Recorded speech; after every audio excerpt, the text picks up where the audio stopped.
La Seconde Guerre mondiale a vu une série d'avancées dans la conception des chars de combat.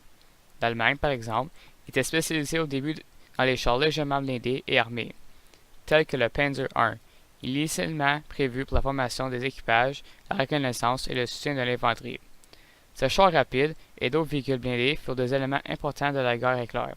Sur le terrain, ils étaient toutefois inférieurs, en particulier lors des combats directs avec les chars britanniques et soviétiques. Le char soviétique T-34 avait un blindage supérieur, un armement plus complet et offrait une maniabilité accrue, pour la même vitesse sur tout type de terrain.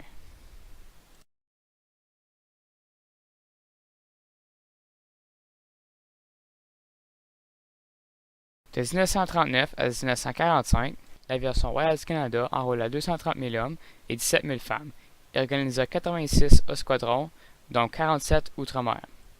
Des Canadiens volèrent dans des bombardiers et des avions de chasse, de reconnaissance et de transport, et effectuèrent d'autres missions à travers le monde.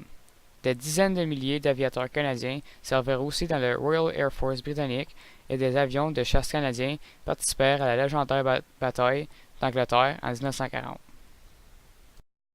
L'un des avions les plus célèbres pendant la Seconde Guerre mondiale était le Spitfire. Il était reconnu pour être vite, agile et facile à manier.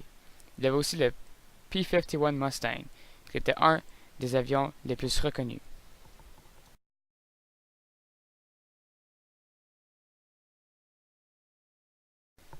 La Marine royale canadienne a connu une expansion importante pendant la Seconde Guerre mondiale.